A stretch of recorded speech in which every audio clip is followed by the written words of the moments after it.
I discovered my mother-in-law's secret journal while helping clean her attic after she broke her hip. What I found inside made my blood run cold. 28 years of detailed entries about manipulating my wife Sarah and her sister Amanda differently. Pages of calculated emotional abuse disguised as love. She had been systematically destroying Sarah's self-worth while building up Amanda as the golden child. The final entry was dated yesterday. Sarah's husband suspects nothing. Perfect. I sat there shaking, realizing my wife's depression wasn't random. The dusty, leather-bound journal felt heavy in my trembling hands as I continued reading Patricia's meticulous handwriting. Entry after entry revealed a calculated campaign of psychological warfare that had been waged against my wife since birth. The dates went back to 1996 when Sarah was just 3 months old. March 15th, 1996. Sarah cried for 4 hours straight today. She's deliberately trying to exhaust me. Amanda was never this difficult. I can already see the difference in their personalities. Amanda is naturally sweet and obedient. Sarah seems determined to cause problems. My stomach churned as I realized Patricia had been blaming an infant for normal baby behavior. I flipped through pages documenting years of twisted logic. When Sarah learned to walk, Patricia wrote that she was reckless and attention-seeking. When Amanda took her first step 6 months later, it was described as graceful and perfectly timed. The entries from Sarah's childhood painted a horrifying picture of systematic favoritism. Patricia documented giving Amanda elaborate birthday parties with themes and decorations, while Sarah received simple celebrations because she doesn't appreciate extravagance anyway. Christmas lists showed Amanda receiving art supplies, dress-up clothes, and educational toys, while Sarah got practical items like socks and underwear. December 24th, 2003. Sarah asked why Santa brought Amanda a dollhouse, but only brought her school supplies. I explained that Santa gives children what they need most. Sarah needs to focus on academics since she struggles more than Amanda. Amanda deserves beautiful things because she appreciates them. I remembered that Christmas. Sarah had been 8 years old, and I'd always wondered why she seemed so subdued during holiday gatherings. Now I understood she'd been conditioned to believe she didn't deserve joy or beautiful things. The entries revealed Patricia's manipulation tactics in disturbing detail. She documented recording Sarah's mistakes in a separate notebook, bringing them up during family gatherings to embarrass her. Meanwhile, Amanda's identical behaviors were either ignored or praised as spirited independence. April 10th, 2007. Both girls broke curfew last night. I grounded Sarah for 2 weeks and took away her art supplies. Amanda was just following her sister's bad example, so I only gave her a gentle warning. It's important that Sarah learns her actions affect others. Amanda needs to understand she's too good to be influenced by negative people. The financial records tucked between journal pages made my hands shake with rage. Patricia had been secretly funding Amanda's entire college education through a trust fund, paying $53,000 for her degree at a private university. Meanwhile, Sarah had taken out $47,000 in student loans because Patricia claimed the family couldn't afford to help with college expenses.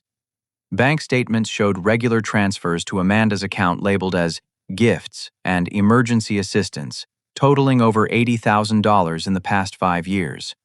Sarah had been struggling to pay rent while her sister received monthly allowances disguised as birthday and holiday presents. But the cruelest entries focused on Patricia's systematic destruction of Sarah's self-confidence. She documented deliberately scheduling Sarah's pediatric appointments during school picture days, ensuring she missed them year after year. She recorded throwing away Sarah's artwork while prominently displaying Amanda's drawings on the refrigerator. September 3rd, 2008. Found Sarah's paintings hidden in her closet again. They're actually quite good, which is exactly the problem. She's becoming too confident and might start thinking she's special. I disposed of them while she was at school. When she asked where they went, I told her she must have misplaced them. It's important she learns that art isn't a realistic career path. Amanda's poetry is more sophisticated and marketable. The final section of journal entries from recent years made me physically sick. Patricia had been systematically destroying Sarah's adult relationships and opportunities, all while maintaining the facade of a loving, concerned mother.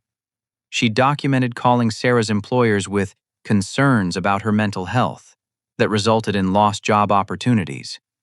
She'd contacted Sarah's college professors claiming Sarah was having family emergencies that caused her to miss important exams. She'd even interfered with Sarah's friendships by spreading rumors about her reliability and emotional stability. The most recent entries revealed Patricia's current campaign to destroy our marriage. She'd been telling extended family members that I was probably cheating, and that Sarah had driven me away with her neediness and constant drama.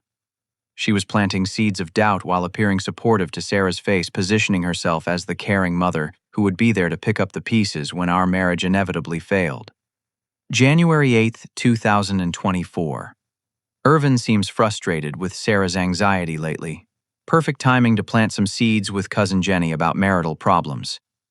If I position this correctly, the family will blame Sarah when their marriage falls apart. She'll be so broken that she'll come crawling back home completely dependent on me. Amanda will be the successful daughter who made smart choices, and Sarah will be the cautionary tale. I sat in that dusty attic surrounded by boxes of Christmas decorations and old photo albums, holding 28 years of documented psychological abuse in my hands. The woman I'd called mom for the past 6 years had been systematically destroying my wife's spirit since birth, and I'd been unknowingly enabling it by encouraging Sarah to maintain a relationship with her toxic family. The final entry was dated yesterday, written in Patricia's careful script. Sarah's husband suspects nothing. Perfect. But she was wrong. I suspected everything now. I couldn't wait until morning to start unraveling the web of lies Patricia had woven around our lives. Sitting in my car outside Patricia's house at 11:30 that night, I called Sarah's cousin Jenny in California, knowing the time difference meant she'd still be awake. "Irvin, is everything okay? It's pretty late there." Jenny's concerned voice crackled through the phone. "Jenny, I need to ask you something important. What has Patricia told you about Sarah over the years, about her mental health specifically?" The long pause told me everything I needed to know before Jenny even spoke. "Oh, honey, this is awkward. Patricia's been worried about Sarah since childhood. She told us Sarah has always had emotional problems and learning difficulties. She said Sarah was diagnosed with several mental health conditions as a teenager, and that you might not know the full extent of her issues." My grip tightened on the steering wheel. "What kind of conditions?" "Bipolar disorder, anxiety, depression." Patricia said Sarah was hospitalized twice in high school for self-harm. She warned the family that Sarah might have episodes where she becomes delusional or manipulative. "We've all been worried about you dealing with that stress." None of it was true. Sarah had never been hospitalized, never been diagnosed with bipolar disorder, and certainly never engaged in self-harm. I'd seen her medical records during our insurance applications. "Jenny, Sarah has never had any of those diagnoses. Patricia's been lying to you." Another long pause. That's impossible. Patricia showed us medical records. She's been asking the family to pray for Sarah's mental health for years." I spent 45 minutes on the phone with Jenny, methodically dismantling every lie Patricia had told. By the end of our conversation, Jenny was crying, apologizing for believing the false narrative, and promising to contact other family members to set the record straight. My next call was to Sarah's high school guidance counselor, Mrs. Rodriguez, whose number I found through the school's website. She agreed to meet me the following morning, saying she'd always wondered what happened to Sarah's college applications. "Sarah was one of our most promising students," Mrs. Rodriguez explained as we sat in her office surrounded by college banners and motivational posters. "Her art portfolio was extraordinary. She had the talent and grades to attend any art school in the country." She pulled out a thick file folder with Sarah's name on it. "Your mother-in-law called me repeatedly during Sarah's senior year, insisting that Sarah was too emotionally fragile for the pressure of competitive art schools. She claimed Sarah had been having panic attacks and was considering self-harm if she faced rejection. The guidance counselor showed me notes from multiple phone conversations with Patricia, all documenting concerns that were complete fabrications. Patricia convinced me to encourage Sarah toward community college, instead saying it would be safer for her mental health. I've regretted that advice for 10 years. Sarah had been accepted to the Rhode Island School of Design with a partial scholarship. When she didn't respond to their acceptance letter, they gave the spot to another student. My heart pounded as the pieces fell into place. What happened to the acceptance letter? I mailed it to her home address. Patricia confirmed she'd make sure Sarah received it and help her make the right decision for her well-being. Sarah had never seen that letter. Patricia had intercepted it, stolen her daughter's dreams, and convinced everyone it was for Sarah's own good. I spent the rest of that day making phone calls and visiting locations from Sarah's past. Each conversation revealed another layer of Patricia's interference. Sarah's high school art teacher, Mr. Williams, remembered Patricia volunteering to clean out storage areas and accidentally disposing of Sarah's entire senior portfolio. The portfolio Sarah had worked on for 2 years, gone in one afternoon of her mother's helpfulness. At the local community college, I discovered Patricia had enrolled Sarah in business classes instead of the art courses Sarah had requested, claiming she had power of attorney for educational decisions due to Sarah's mental health issues.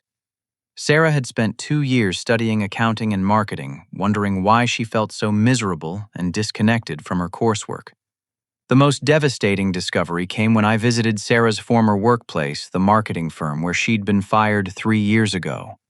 I'd always known that losing that job had triggered Sarah's worst bout of depression, but I'd never understood why such a promising employee had been terminated. "Your mother-in-law called us repeatedly," the Human Resources Director, Ms. Chen, explained when I met with her. She was very concerned about Sarah's deteriorating mental state. She provided documentation showing Sarah was under psychiatric care for severe anxiety and depression. Ms. Chen showed me copies of medical forms that Patricia had submitted claiming to be Sarah's emergency contact and medical proxy. The forms indicated Sarah was taking multiple psychiatric medications that could affect her judgment and work performance. We were a small company and couldn't afford liability issues with employees experiencing mental health crises. When your mother-in-law called saying Sarah was having a breakdown and might become violent or unpredictable, we had to protect our other employees. None of the medical documentation was legitimate. Patricia had forged doctor signatures and created fake letterhead to make it appear Sarah was under psychiatric care.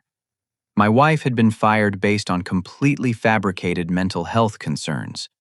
I drove to the storage unit Patricia rented across town using the key I'd found in her kitchen drawer. Inside, I discovered boxes of Sarah's confiscated mail spanning 10 years. College acceptance letters, job offer letters, invitations to art shows. Correspondence from friends who thought Sarah was ignoring them. Among the stolen mail, I found acceptance letters from 4 different art schools, 3 job offers from creative agencies, and dozens of personal letters from friends who'd eventually stopped writing when Sarah never responded. Patricia had been systematically isolating Sarah from opportunities and relationships, ensuring her daughter remained dependent and defeated. The most chilling discovery was a medical file containing forged psychiatric evaluations and treatment records. Patricia had created an entire fictional medical history for Sarah, complete with fake doctor visits, prescription records, and crisis interventions. If anyone ever questioned Sarah's mental health, Patricia had documentation ready to support her lies. But the smoking gun was hidden in the bottom of the last box. Medical records showing Patricia's hip injury was completely fabricated. X-rays from a different patient, medical reports with altered names, and correspondence with a doctor who'd never treated Patricia.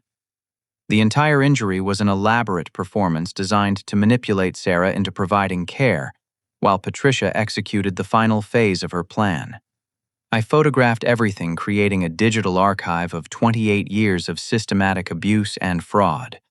As I loaded the boxes into my car, my phone rang. It was Amanda. "Irvin, Mom's really worried about you going through her things. She thinks you might be having some kind of breakdown. Maybe you should see someone about your stress levels." Even now, they were trying to gaslight me into questioning my own sanity. "Amanda, I know about the journal. I know about everything." The silence on the other end of the line lasted nearly 30 seconds. I don't know what you think you found, but Mom's been nothing but loving to both Sarah and me. If you're trying to cause family drama, you need to stop. I'll stop when you and your mother stop poisoning my wife. Amanda hung up without another word, but I could hear the panic in her voice. The carefully constructed house of lies was finally beginning to crumble. I knew confronting Amanda directly wouldn't yield the truth, so I decided to gather evidence of her involvement the same way I'd discovered Patricia's. I needed to hear their real conversation when they thought no one was listening. Using a voice recording app on my phone, I positioned myself in the hospital corridor outside Patricia's room the next afternoon. I'd called ahead claiming to be a family friend, checking on visiting hours, confirming both Amanda and Patricia would be there during lunch. Through the partially open door, I could hear Amanda's voice clearly as she updated her mother on my discovery. "He found your journal, Mom. He knows everything." How much of everything? Patricia's voice was sharp, calculating. "I think all of it. He mentioned poisoning Sarah. How could he possibly know about the medication unless he read the detailed entries?" My blood ran cold. I'd been right about the systematic drugging, but hearing them discuss it so casually made me realize how deep their conspiracy actually went. "This is your fault, Amanda. I told you to be more careful when you picked up Sarah's prescriptions. Someone must have noticed the discrepancies." "My fault. You're the one who insisted on documenting everything in that stupid journal. I told you to keep it all in your head." Patricia's laugh was bitter and sharp. 28 years of careful planning and you're upset about my documentation. That journal was my insurance policy. If Sarah ever tried to claim abuse, I had written proof of her mental instability and my concerned parenting. Well, your insurance policy just backfired. What are we going to do about Irvin, i.e.? The same thing we always do. We turn it back on Sarah. We convince everyone that Irvin's having a breakdown and Sarah's manipulation has finally driven him over the edge. I pressed myself closer to the wall, making sure my phone was capturing every word clearly. "Amanda, I need you to understand how important this moment is for our family's future. Sarah was always meant to be the failure. You were always meant to be the success. If we handle this correctly, we can still salvage the plan." "Mom, I'm 26 years old. I don't need you to manage my sister's life anymore. I have my own career, my own family. Your career that I funded, your house that I helped you buy, your children's private school tuition that I pay every month. Don't pretend you've achieved anything without my help." The silence that followed was loaded with resentment I hadn't expected to hear from Amanda. "You're right. I owe everything to you keeping Sarah down. It's just, sometimes I feel guilty watching her struggle so much. Guilt is a luxury you can't afford. Sarah's struggle is the price of your success. Every opportunity she lost became an opportunity for you. Every scholarship she didn't get, every job she was rejected from, every relationship I destroyed. It all created more space for you to shine." I know that. I've always known that. It doesn't mean I have to enjoy watching her suffer. You don't have to enjoy it, but you do have to protect it. Sarah's misery is the foundation of your happiness. If she ever becomes confident and successful, she'll realize how much we took from her. Amanda's voice became stronger, more decisive. "So what exactly are we doing about Irvin?" "First, we increase Sarah's medication dosage.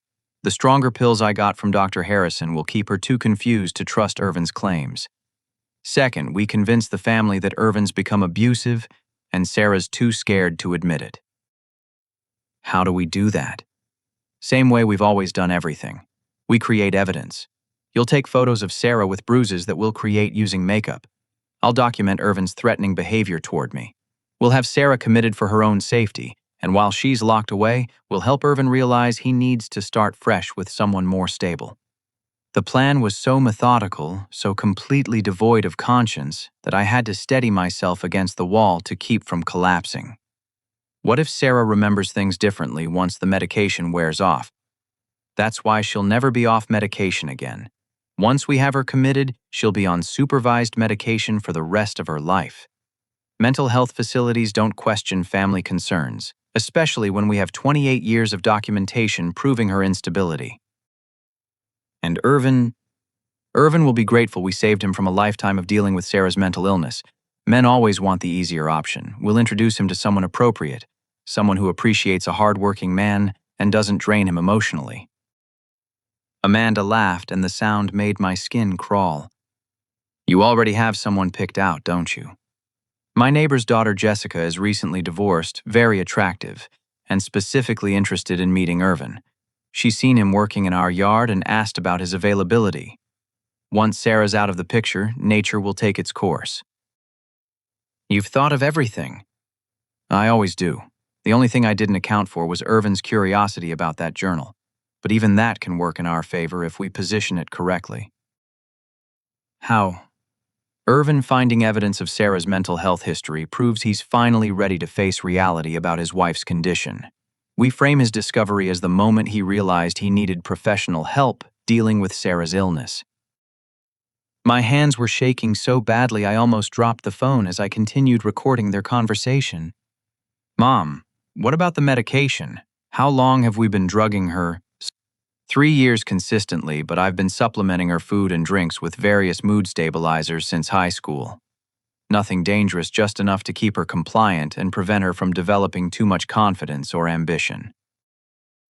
The art supplies she keeps buying and then forgetting about. That's because of the medication affecting her memory. Exactly. Sarah thinks she's naturally forgetful and uninspired. She has no idea she's actually fighting against chemical interference every time she tries to create something beautiful. Sometimes I wonder who she might have become without our intervention. Someone who would have overshadowed you completely. Sarah's natural talent was always stronger than yours, Amanda. Her empathy was deeper. Her intelligence was broader.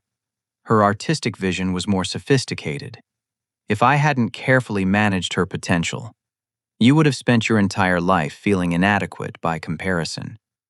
You really think she was that much better than me? In every measurable way except one.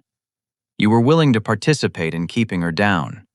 Sarah's compassion made her vulnerable to our manipulation, but it also made her genuinely superior to both of us. Morally. That's why she had to be stopped.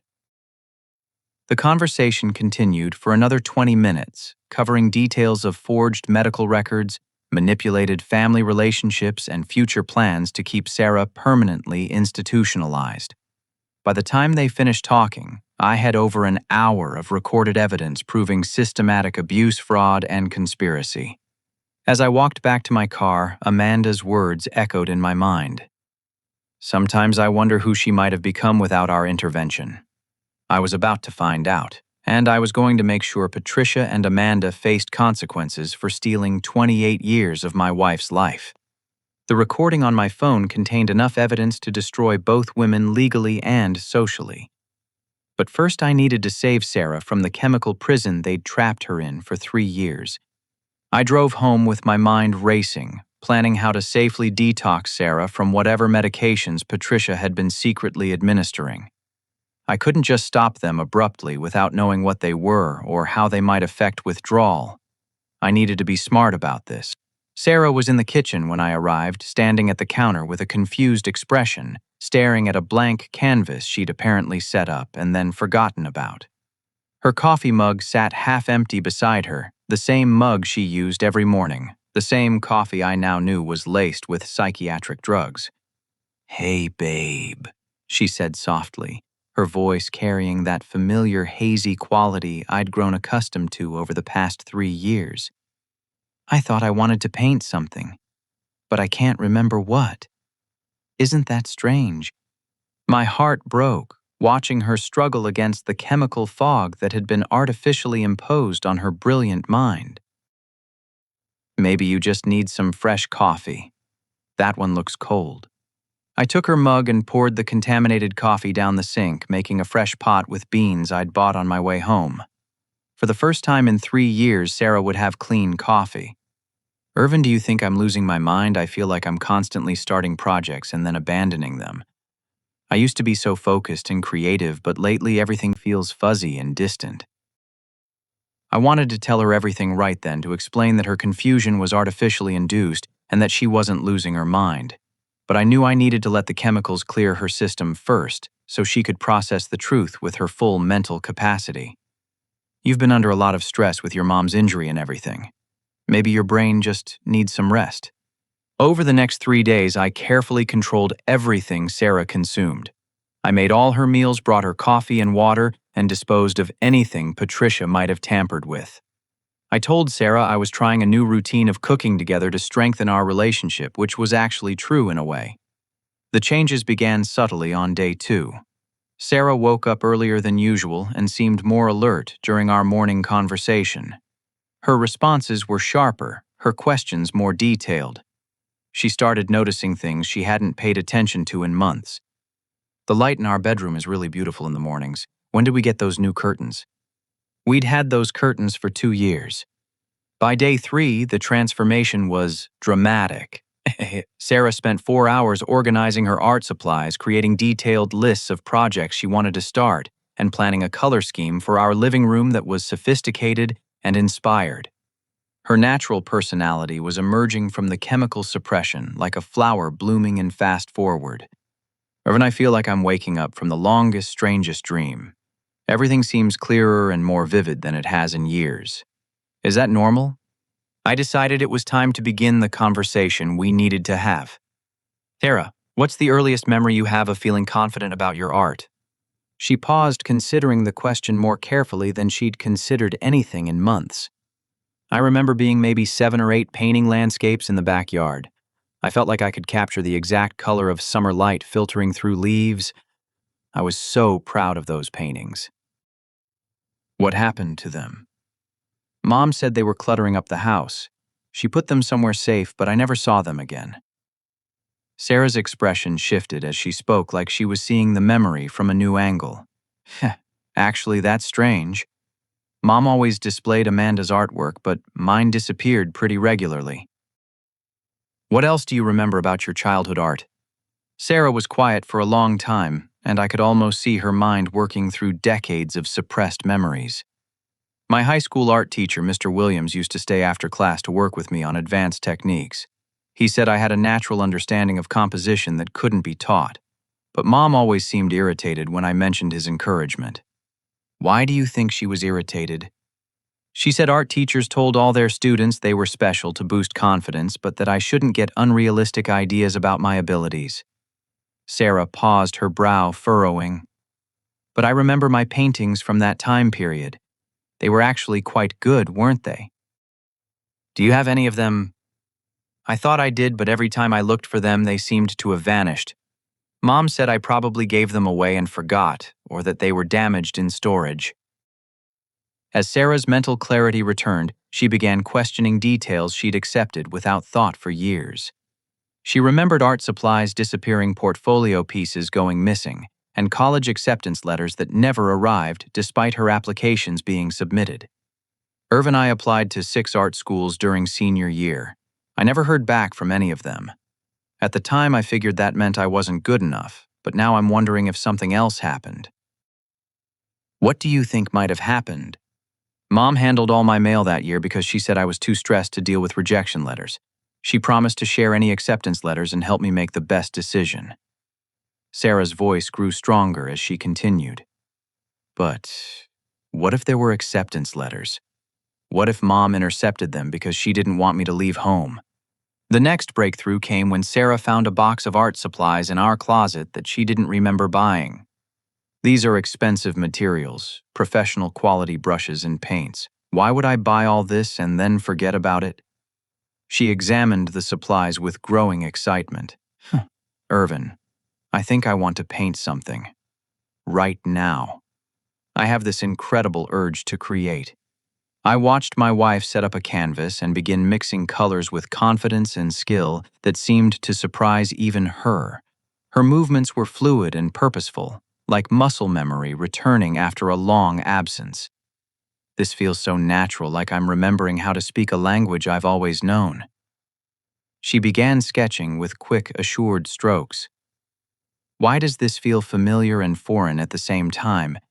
As Sarah painted, her natural talent emerged with stunning intensity.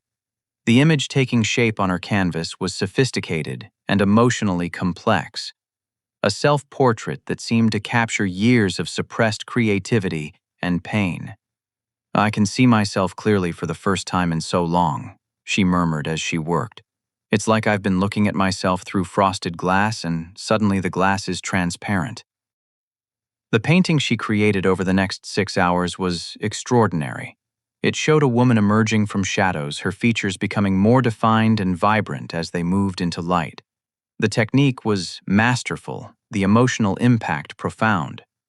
"Sarah, this is incredible. You painted this in one sitting." She stepped back from the canvas, looking surprised by her own creation. "I've never painted anything this complex or accomplished.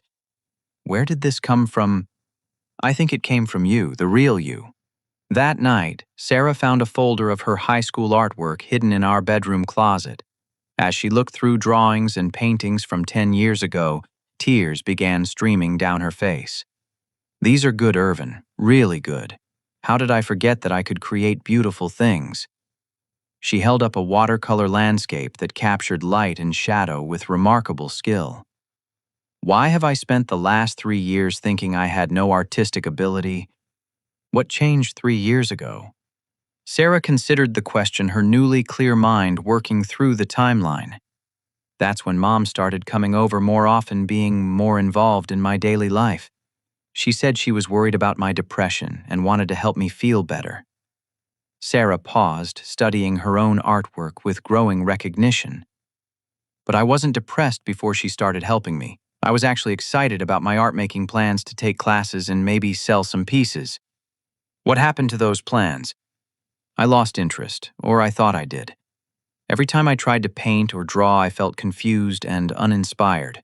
I started believing I'd been deluding myself about my talent." As Sarah continued looking through her old artwork, I could see her confidence returning with each piece she examined. Her natural artistic vision was sophisticated and unique, exactly what Patricia had worked so hard to suppress.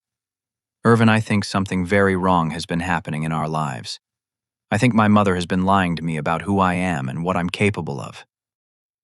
I pulled out my phone and showed her the recording I'd made at the hospital.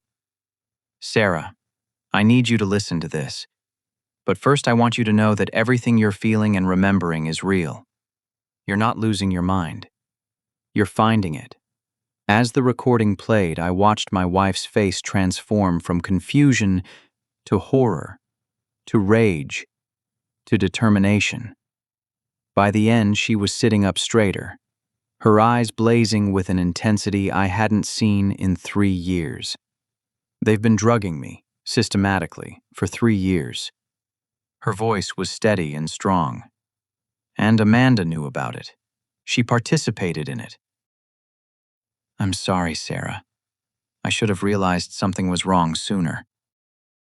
"How could you have known I didn't even know? They made me complicit in my own destruction by making me believe I was naturally failing at everything I tried." Sarah stood up and walked to her easel, looking at the self-portrait she'd painted earlier. "This painting shows who I really am. This is who I've always been underneath the chemical fog they created." She turned to face me, and I saw my real wife for the first time in years. "Irvin, we're going to stop them. We're going to make sure they can never do this to anyone else." The brilliant, confident, creative woman I'd fallen in love with was finally free. Sarah's newfound clarity brought a fierce determination I'd never seen before. While I'd been gathering evidence alone now, I had a partner who understood exactly what we were fighting against. "We need to be systematic about this," Sarah said as she spread documents across our dining room table the next morning.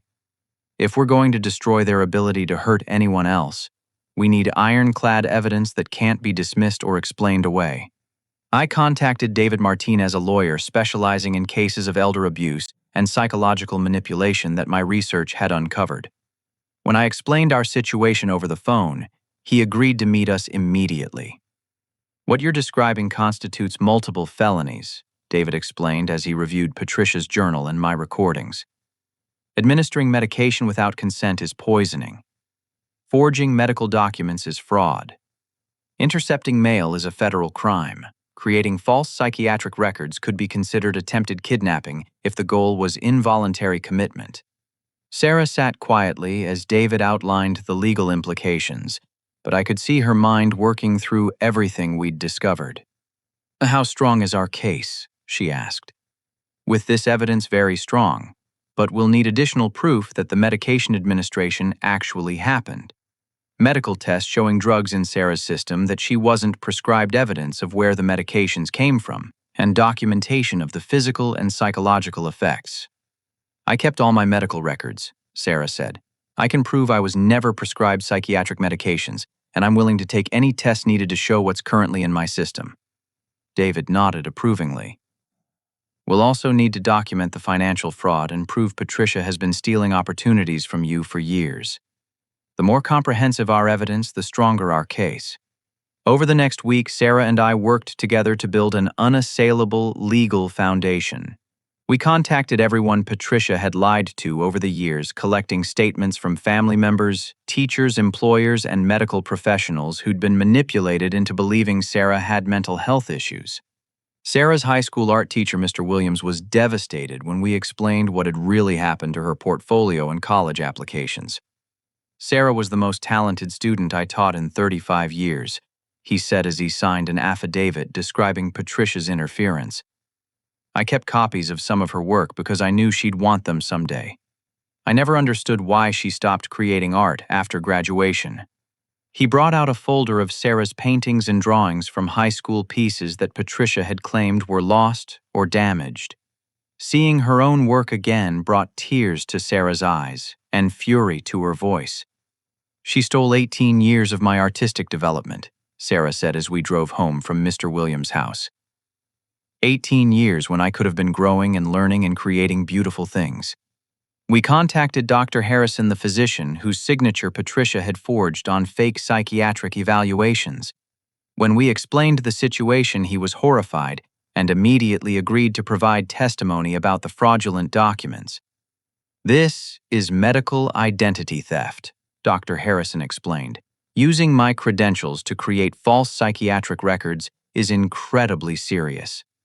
I've never treated Sarah, never prescribed psychiatric medications for her, and certainly never recommended involuntary commitment." Sarah's former employer agreed to provide documentation showing Patricia's interference had cost Sarah her job based on completely fabricated medical concerns. The Human Resources Director, Ms. Chen, was appalled when we showed her the forged medical documents Patricia had submitted. "We terminated an excellent employee based on lies," Ms. Chen said. "Sarah, I'm prepared to testify about how your mother's deception damaged your career and our company's trust in family medical communications. But the most damaging evidence came from Patricia herself. Sarah suggested we install hidden cameras in our home before Patricia's next visit, knowing her mother would likely attempt to drug her coffee again. If we can catch her in the act of poisoning me with clear video evidence, there's no way she can deny what she's been doing," Sarah explained as we positioned tiny cameras in our kitchen and living room. When Patricia arrived for her weekly visit, she seemed agitated and suspicious. She kept asking Sarah about her mood and whether she'd been feeling confused or overwhelmed lately. "You seem different, honey," Patricia said as she prepared coffee in our kitchen, unaware that cameras were recording her every movement. "More energetic than usual. Are you getting enough rest?" "I feel great, Mom, more focused and creative than I have in years." I watched from the living room as Patricia opened her purse and removed a small pill organizer, crushing tablets into Sarah's coffee mug, while maintaining casual conversation about family plans and household concerns. "Sarah, you know how important it is to maintain your emotional stability. Some people need extra support to stay balanced, and there's nothing wrong with that." "What kind of support do you mean?" "Oh, just maintaining healthy routines and making sure you don't get overwhelmed by unrealistic goals or expectations." Sarah accepted the poisoned coffee but pretended to drink it while actually pouring it into a plant when Patricia wasn't looking. Within minutes, Patricia was on her phone in our bathroom, speaking in hushed tones to Amanda. "She's acting strange, more alert than usual. I think the medication might be wearing off faster than expected." We need to increase the dosage or try a different approach. The camera in our hallway captured Patricia's entire conversation as she described her concerns about Sarah's returning clarity and discussed plans to have Sarah evaluated for increasing mental instability.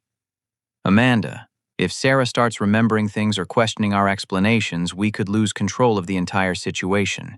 I need you to support my recommendation that she see a psychiatric specialist who can provide more intensive treatment.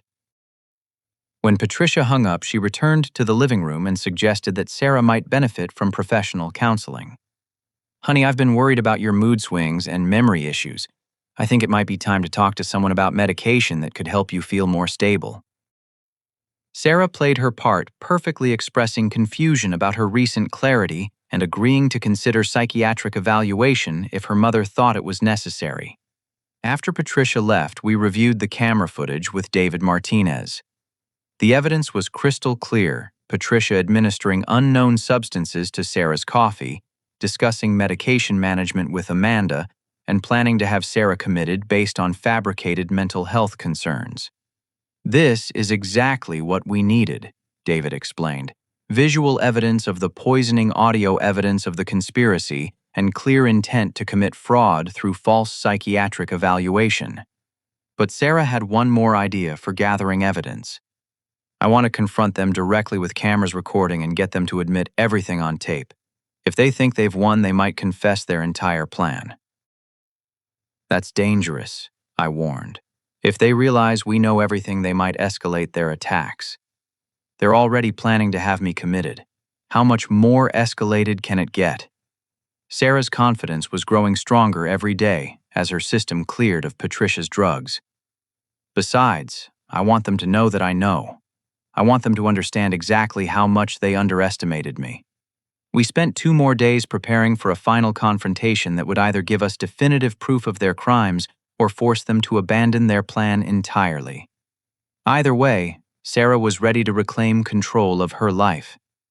For 28 years, they made me doubt my own perceptions and abilities, she said as we reviewed our evidence one final time. Tomorrow I'm going to show them who I really am when I'm not chemically suppressed and emotionally manipulated. The woman speaking was confident, articulate, and absolutely determined to seek justice. She bore no resemblance to the confused, apologetic person Patricia and Amanda had been systematically creating through years of abuse. Tomorrow they would meet the real Sarah for the first time. We invited both Patricia and Amanda to dinner on Friday evening, telling them we wanted to discuss Sarah's recent mood improvements and get their advice about maintaining her progress. The hidden cameras were positioned perfectly to capture the entire conversation. Sarah had spent hours preparing for this confrontation, practicing how to present evidence calmly and clearly.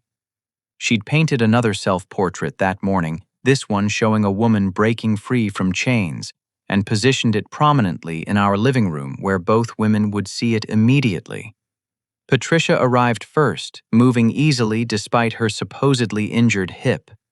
Amanda came 20 minutes later, both women settling into our living room with the confident air of people who believed they controlled the situation completely.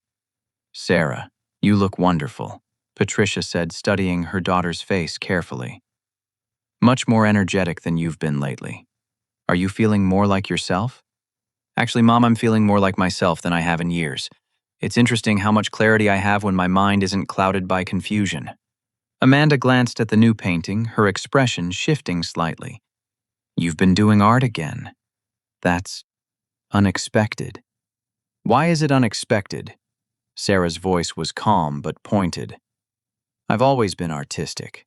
You both know that." "Well, yes, but you haven't shown much interest in art since college," Patricia responded smoothly. "I thought you'd moved on to more practical pursuits." Sarah stood and walked to a folder she'd prepared, removing copies of her high school artwork and spreading them across the coffee table. "These are paintings I created in high school. Do they look like the work of someone with no artistic talent?" Both women studied the paintings, and I could see discomfort growing in their expressions. "They're quite good," Amanda admitted reluctantly. "I'd forgotten how much you painted back then." "You didn't forget. You remember exactly how good they were.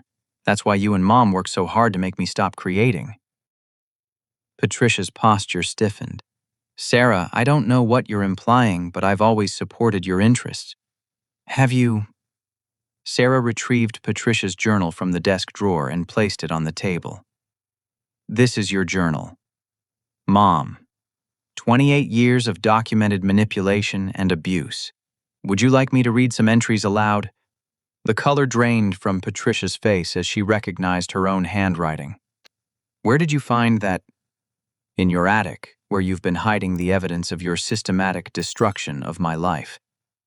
Sarah opened the journal to a marked page. March 15th, 1996. Sarah cried for 4 hours straight today.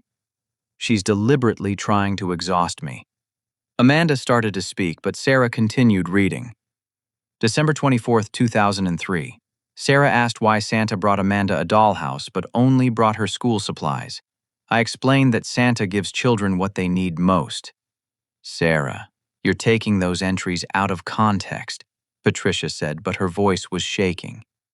Let me read another one. Sarah flipped to a more recent page. January 8th, 2024.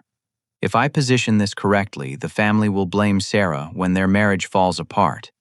Amanda stood up abruptly. We should leave. Sarah's obviously having some kind of episode. Sit down, Amanda. Sarah's voice carried an authority neither woman had ever heard before. I'm not finished. I pulled out my phone and placed it on the table, pressing play on the recording I'd made at the hospital. Patricia's own voice filled the room. Sarah was always meant to be the failure. You were always meant to be the success. As the recording continued, both women sat in stunned silence, listening to their own casual discussion of drugging manipulation and planned institutionalization. Sarah's misery is the foundation of your happiness, Patricia's recorded voice explained to Amanda.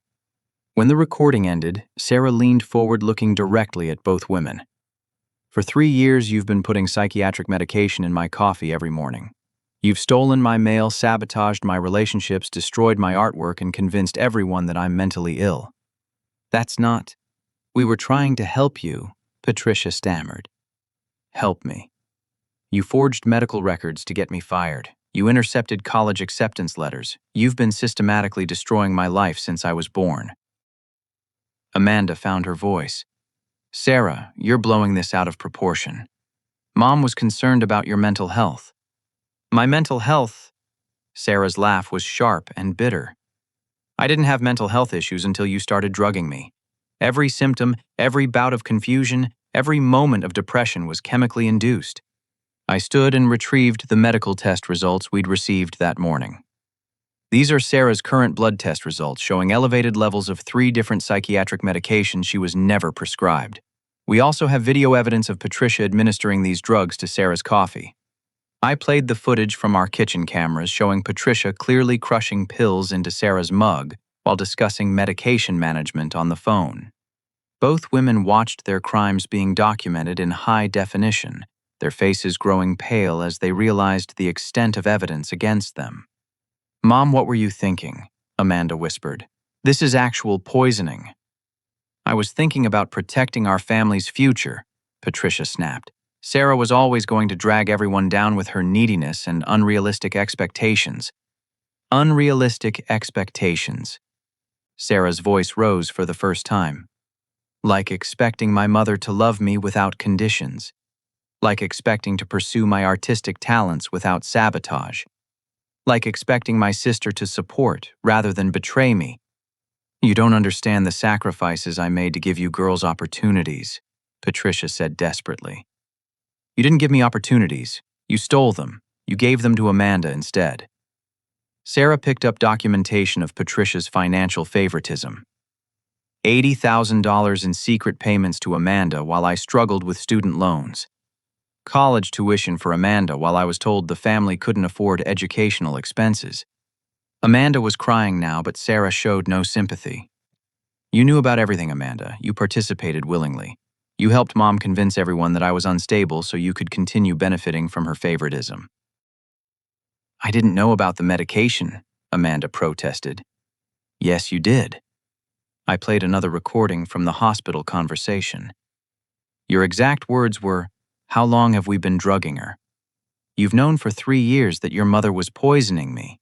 Sarah stood up, towering over both seated women with newfound confidence and strength. "Here's what's going to happen. You're both going to face criminal charges for poisoning, fraud, theft, and conspiracy. You're going to repay every dollar you stole from my opportunities. You're going to publicly admit to everyone you lied to about my mental health." "Sarah, please," Patricia begged. "I'm your mother. I love you." "Lover," Sarah's voice was incredulous. "You've spent 28 years systematically destroying everything beautiful about me. You've stolen my confidence, my opportunities, my relationships, and my health. That's not love. That's pure evil disguised as maternal concern." Amanda tried a different approach. "What about our relationship? We're sisters. Sisters protect each other. Sisters celebrate each other's successes. Sisters don't participate in systematic psychological torture." Sarah's eyes blazed with righteous anger. "You chose to be Mom's accomplice instead of my sister. That was your decision." Patricia made one final attempt at manipulation. "If you pursue this, you'll destroy our entire family. Think about what this will do to everyone else." Sarah smiled, and it was the most confident expression I'd seen on her face in years. "You destroyed our family 28 years ago when you decided that Amanda's success required my failure. I'm not destroying anything. I'm just refusing to enable your destruction anymore." She picked up her phone and pressed a button.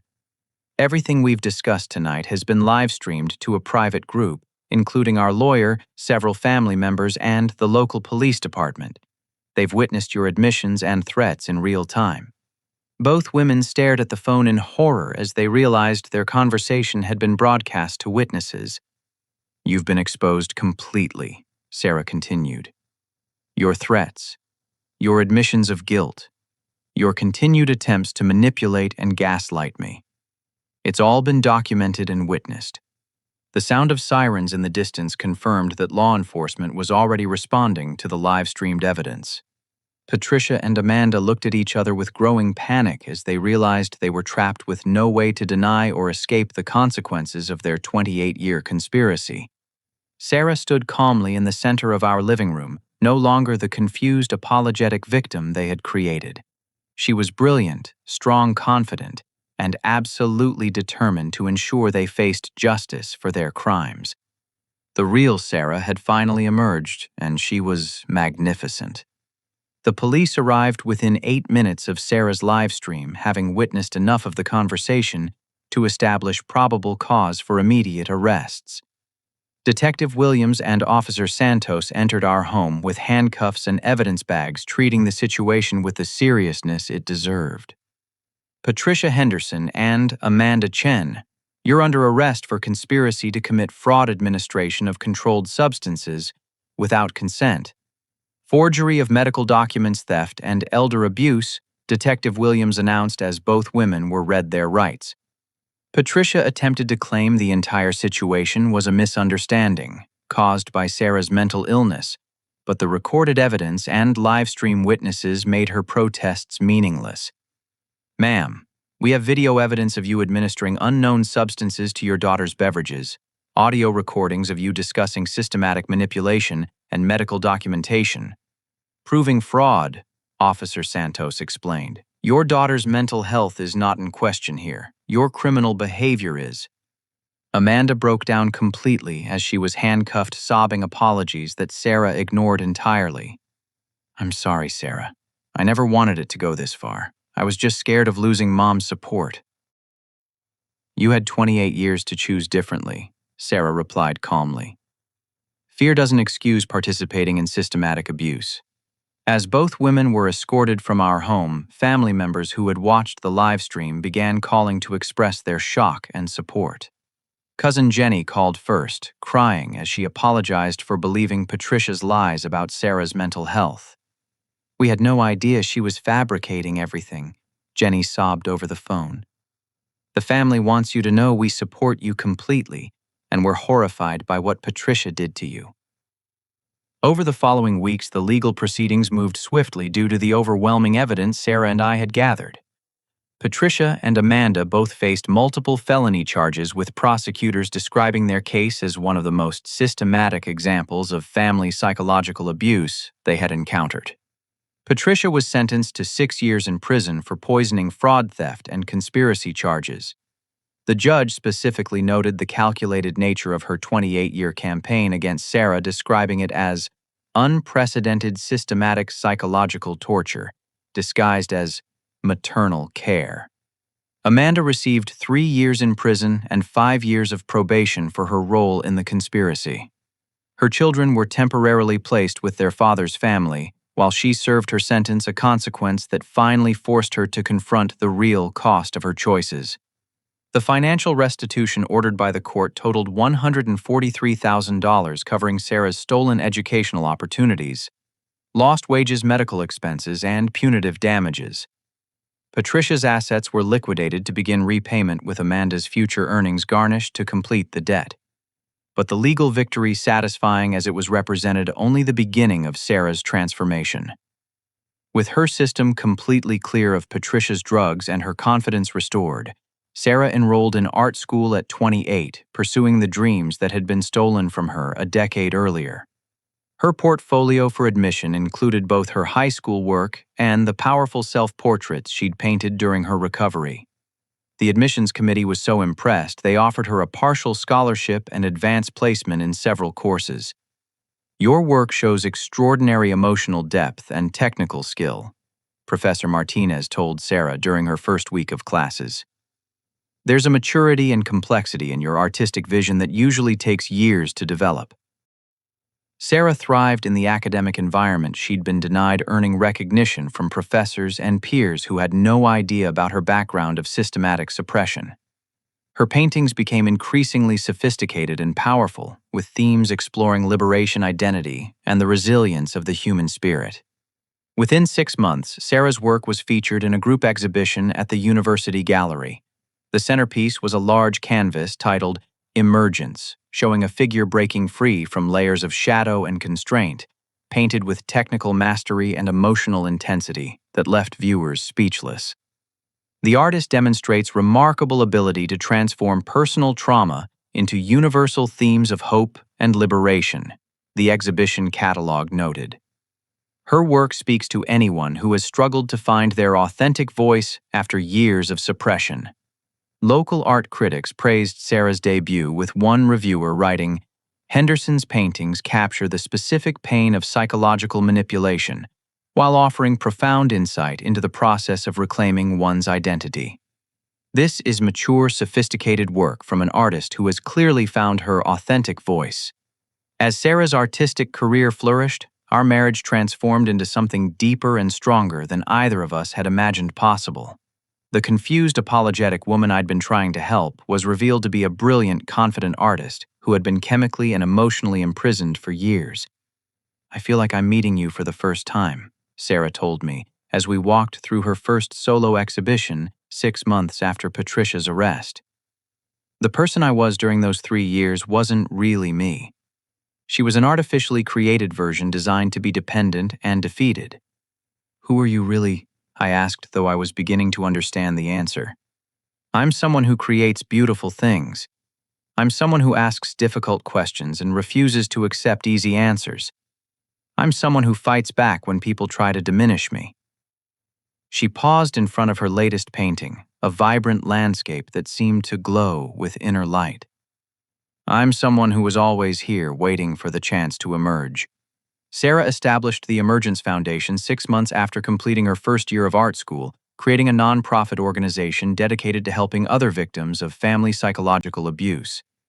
The foundation provided legal resources, therapeutic support, and educational opportunities for people recovering from systematic manipulation. "So many people are trapped in situations similar to what I experienced," Sarah explained during the foundation's launch event. "They're told they're mentally ill, emotionally unstable, or naturally unsuccessful when they're actually fighting against deliberate sabotage." The foundation's first major initiative was a scholarship program for adult students pursuing delayed educational goals due to family interference. Sarah personally reviewed applications identifying candidates whose stories resonated with her own experience of stolen opportunities. Education is liberation, she told scholarship recipients during their first meeting. When we develop our minds and talents, we become harder to manipulate and control. That's why abusers work so hard to prevent their victims from learning and growing. As word of Sarah's story spread through social media and local news coverage, hundreds of people reached out sharing similar experiences of family members who had systematically undermined their confidence, stolen their opportunities, or sabotaged their relationships. "You've given us language to describe what happened to us," one woman wrote to Sarah. "I always knew something was wrong with how my family treated me, but I couldn't explain it. Your story helped me understand that I wasn't crazy or ungrateful. I was being manipulated." The Foundation's support groups became gathering places for people recovering from various forms of family psychological abuse, creating communities of healing and mutual support that had never existed before. Meanwhile, the extended family relationships that Patricia had poisoned with lies began healing as the truth became widely known. Relatives who had avoided Sarah due to concerns about her supposed mental illness reached out to rebuild connections based on honesty and mutual respect. "We owe you such a huge apology," Sarah's Aunt Linda said during a family reunion 18 months after Patricia's conviction. "We should have questioned Patricia's stories instead of just accepting them. You've always been such a kind, intelligent person, and we should have trusted our own perceptions." The reunion was Sarah's first large family gathering since her recovery, and the contrast with previous events was dramatic. Instead of sitting quietly while Amanda received attention and praise, Sarah was celebrated for her artistic achievements, her foundation's important work, and her courage in exposing systemic family abuse. "It's strange being the center of positive attention," Sarah confided to me as we drove home from the reunion. "For so long, family attention meant criticism or concern about my supposed problems. I'm still learning how to accept genuine celebration and support." But perhaps the most meaningful transformation was in Sarah's daily life and personal relationships. The anxious, apologetic woman who had constantly questioned her own perceptions was replaced by someone confident in her judgments, secure in her abilities, and comfortable asserting her needs and boundaries. "I don't apologize for existing anymore," she told me one morning as she prepared for another day of art school. "I don't second-guess every decision or assume I'm probably wrong about everything. I trust my own mind now." Our new home across the state near Sarah's art school became a sanctuary filled with her paintings, proper lighting for her studio, and the peaceful environment she needed to continue healing and creating. 2 years after Patricia's arrest, Sarah graduated summa cum laude with her bachelor's degree in fine arts. Her senior exhibition, titled Reclamation, featured a series of paintings exploring themes of recovery identity and the specific experience of emerging from psychological manipulation. The exhibition's opening night drew art collectors, critics, and fellow survivors of family abuse who had followed Sarah's story. Several pieces sold immediately, with buyers specifically requesting to support an artist whose work represented triumph over systematic oppression. Henderson's artistic journey from suppression to liberation mirrors the broader human struggle for authentic self-expression, Sash wrote the university's art magazine. Her work demonstrates that creativity once liberated from artificial constraints can flourish with remarkable intensity and beauty. As I stood in the gallery watching Sarah discuss her work with visitors, collectors, and fellow artists, I reflected on the journey that had brought us to this moment. The woman speaking confidently about artistic technique and emotional authenticity bore no resemblance to the confused, medicated person Patricia had tried to create. My work explores what happens when someone's true nature is allowed to emerge after years of suppression, Sarah explained to a group of art students. The paintings are bright and bold because that's how it feels when your authentic self finally has space to exist and grow. A young woman in the group raised her hand. "How do you trust your own perceptions after being told for years that your thoughts and feelings were wrong?" Sarah considered the question carefully. "You start small. You make tiny decisions based on your own judgment and observe the results. When those decisions work out well, you gain confidence to make slightly larger choices. Eventually, you rebuild trust in your own mind through consistent, positive experiences. What would you tell someone who suspects they're in a similar situation with family manipulation? Document everything. Trust your instincts. Seek outside perspectives from people who have nothing to gain from keeping you confused or dependent. Sarah's voice grew stronger as she continued. And remember that real love seeks to build you up, not tear you down. Anyone who claims to love you while systematically undermining your confidence and opportunities is lying about their motivations. As the evening progressed and the gallery gradually emptied, Sarah and I found ourselves alone among her paintings, surrounded by visual evidence of her incredible artistic journey from suppression to liberation. Do you ever wonder who you might have been if Patricia hadn't interfered with your development? I asked. Sarah studied her self-portrait titled Emergence, the painting that had marked the beginning of her recovery. I used to wonder about that, but I've stopped. The person I am now was shaped by overcoming systematic abuse, learning to trust myself again, and fighting for my right to exist authentically. That struggle gave my art depth and meaning it might not have had otherwise. So you don't regret the lost years? I regret that Patricia chose to be destructive instead of supportive. I regret that Amanda chose complicity instead of sisterhood. But I don't regret becoming someone strong enough to expose their behavior and help other people escape similar situations. Sarah walked to her latest painting, a landscape that seemed to pulse with life and energy. The woman I am now understands the value of authentic relationships, recognizes manipulation when she sees it, and refuses to accept treatment that diminishes her spirit. Those are hard-earned strengths that came from surviving something terrible and choosing to transform it into something beautiful. As we prepared to leave the gallery, I realized that our story had become exactly what Sarah's art represented: the transformation of something painful into something meaningful and beautiful. Patricia's systematic abuse had been designed to destroy Sarah's potential, but instead it had revealed the incredible strength and resilience that had always existed within her. "What's next?" I asked as we walked to our car under the clear night sky. More art, more healing, more helping other people find their way out of similar darkness. Sarah smiled with the confidence of someone who had fought for her right to exist and won. I've spent 28 years being told I wasn't good enough to deserve love opportunities or success. I'm going to spend the rest of my life proving that was a lie. 6 months later, Sarah received a letter that would have broken her heart during the dark years of Patricia's manipulation.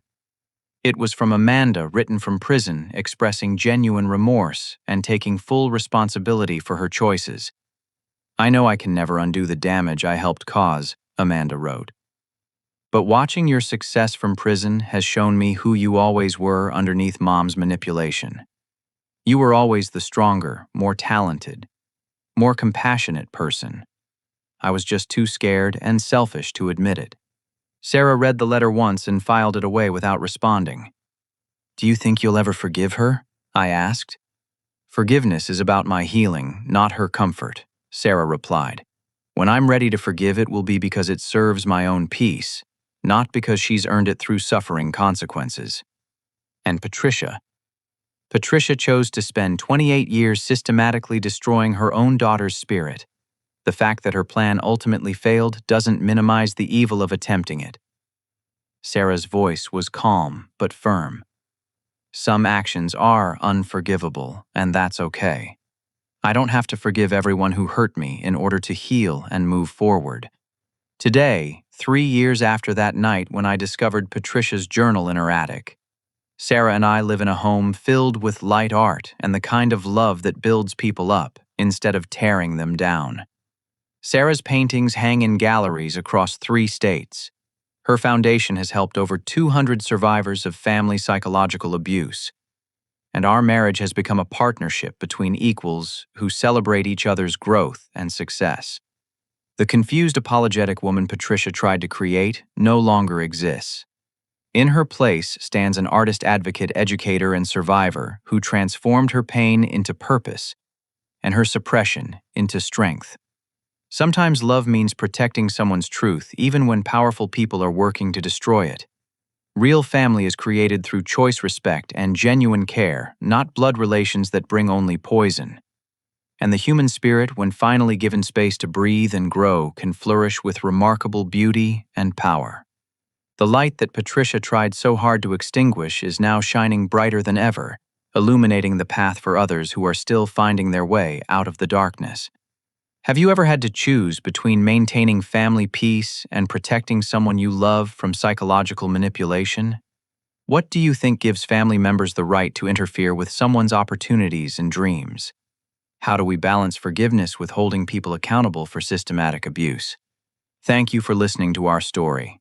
I hope it encourages you to trust your instincts about the relationships in your life and never accept treatment that diminishes your spirit or potential. Please, like this video if it resonated with you. Subscribe for more stories about overcoming family dysfunction. Share it with anyone who might need to hear this message and let me know in the comments what aspects of psychological manipulation you'd like to understand better. Your authentic self deserves to emerge and flourish no matter who has tried to keep it hidden.